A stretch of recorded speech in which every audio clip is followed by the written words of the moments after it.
We have worked with a lot of weird and dangerous animals while making these videos, but if you were to ask what the cutest thing we've ever filmed is, I would say that it's pretty hard to beat sea lions. Here in the Galápagos Islands, there are as many as 50,000 of them, and they have moved in close to people. Very close. If you're an animal lover, this probably looks like paradise. Humans and sea lions living in harmony. But there's a dark side to this story that threatens to tear this entire relationship apart, and it's one that you actually know all too well. The Galápagos Islands, located nearly 1,000 kilometers off the coast of South America, have a story unlike anywhere else on Earth. Because the wildlife evolved in isolation from the outside world for millions of years, the animals here just aren't scared of people. And there is no better example of this than the Galápagos sea lion.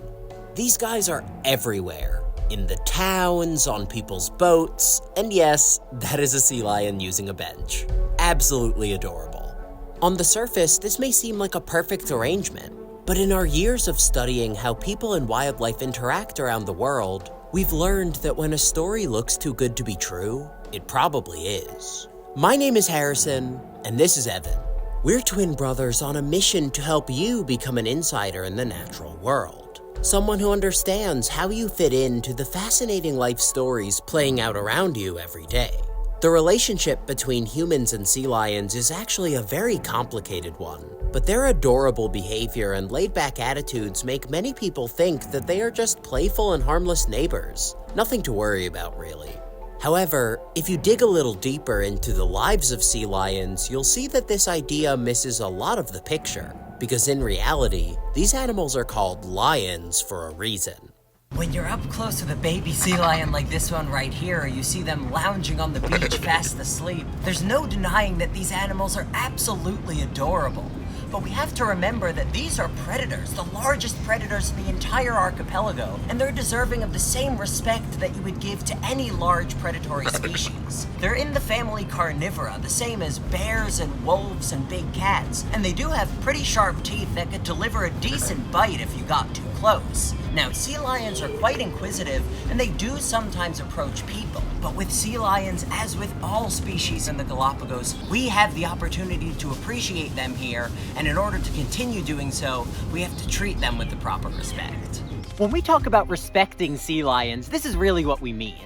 In the Galapagos, people take all kinds of liberties with these animals. They get way too close to take pictures, they'll try and feed them or pet them, frankly do a lot of things that are pretty stupid to try with sea lions. Seriously though, because the thing is, Galapagos sea lions can grow to 2.5 meters in length, but 400 kilograms in weight. That's well over 800 pounds, which makes them larger than actual lions, so not something to mess around with. And don't be fooled by their relaxed nature on land. As soon as you see these guys in the water, you'll understand that you cannot take interactions with them lightly. They have really sharp teeth and strong jaws that they typically use to catch fish, but they're also using them for territorial disputes and even self-defense. And they're able to draw blood and leave scars on even the thick, insulated necks of other sea lions. So just imagine what they could do to a human that doesn't have that extra layer of protection. Exactly. But here's what sometimes gets people into trouble.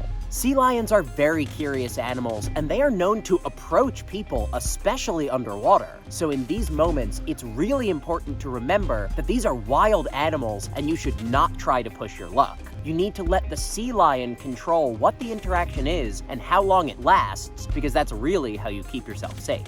Now, people tend to think of sea lions as friendly because they're always hanging around human spaces, but they're more just tolerant of us as long as we keep our behavior in check. But the interactions between humans and sea lions are really something we wanted to learn more about, and luckily we knew the perfect place to do that. Check this out. Hello there, little one. Galápagos sea lions are extremely abundant, both in natural areas but also right here in the towns in Galápagos. We have come to the island of San Cristobal because there is a very special colony that we've heard about that we want to take a better look at. They may give us some insights into how humans and sea lions interact and coexist here in the islands, and it's not always as simple as we might think. But these two don't seem to think so. They're quite relaxed. Huh, guys? Let's head over to that colony, see what more we can learn.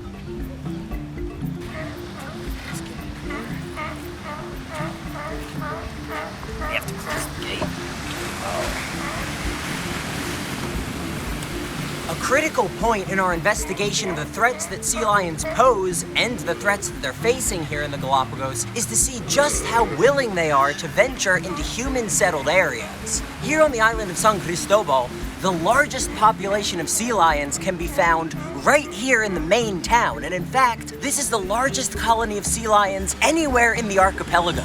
They're sandwiched literally between the main town itself and a marina full of boats, but they don't seem to mind that the slightest bit. They're all out here on the beach sleeping, they're nursing their pups, they're pretty much going about their day and exhibiting completely natural behaviors without a single care in the world about all the people that are constantly watching them. And it's a really important thing to understand that if all these sea lions are here in an area where there's so many people, we have a responsibility to make sure that we're not impeding their life at all. We need these guys to be doing well and feeling like they can stay here, because if not, they may have nowhere else to go.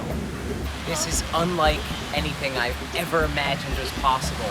These sea lions just don't seem to mind us being here. And actually, the biggest male on the beach, the beach master, is hanging out right over there. He's the one who controls everything around here. This would be his patch of beach, his group of females and pups, and everyone around here is under his command. So we need to be as well. If he tells us to get out, then we're gone. But there's a reason for that.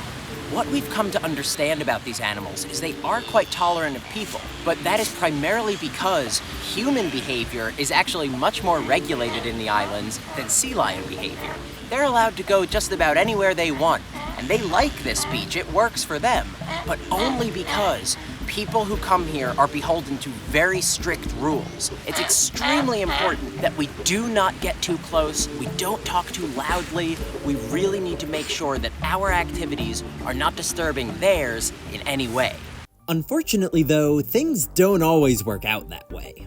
The sea lions are one of the biggest attractions for tourists visiting the Galapagos, but the more people that come here to see them, the harder it is to do so without disturbing them.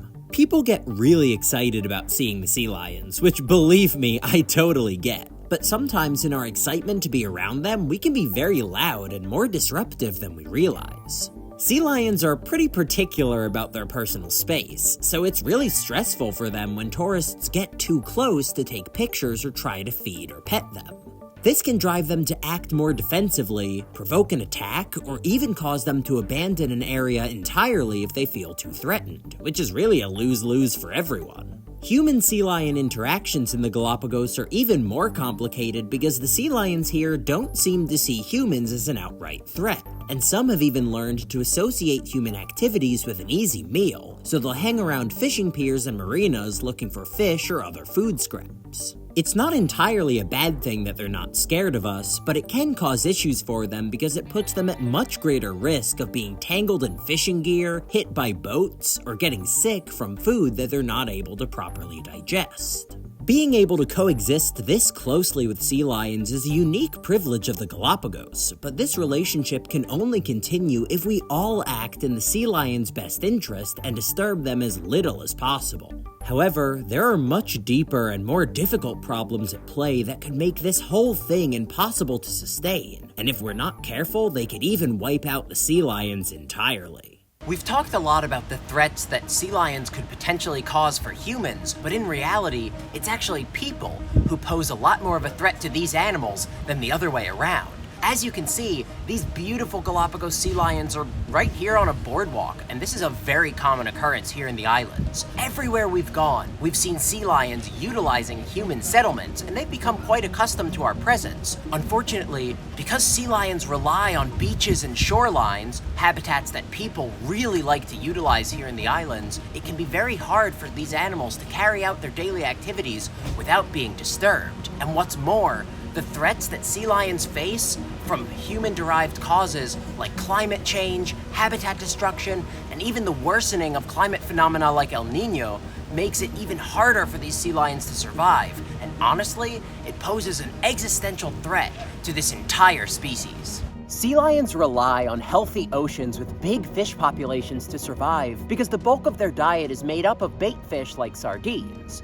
Now, the challenge is, sardines do not do well in warm water, and when the conditions get too hot for them, they either migrate away or die off completely. And that forces the sea lions to dive deeper in search of things like lanternfish, but that means they're expending way more energy for less returns. And this warming is not hypothetical. This is happening right now in the Galapagos because of the global climate change that we're all experiencing. Right, and what makes it worse for sea lions is that the impact of global climate change is made way more severe by the onset of El Niño events, which is a climatic phenomenon that rapidly increases the temperature of the Pacific Ocean, which is where the Galapagos are located. And what this does is cause massive die-offs of marine creatures, especially those bait fish, which in turn destabilizes the entire aquatic ecosystem. All marine life suffers during El Niño, and we happened to be in the Galapagos right when one of the worst events on record was starting. So we got to see some of these effects play out in real time, and what's important to remember here is that the climate change that makes these events last longer and makes their effects more severe is being driven primarily by the actions of humans. So that is the true dark side of living with sea lions. It's not the sea lions that are the problem,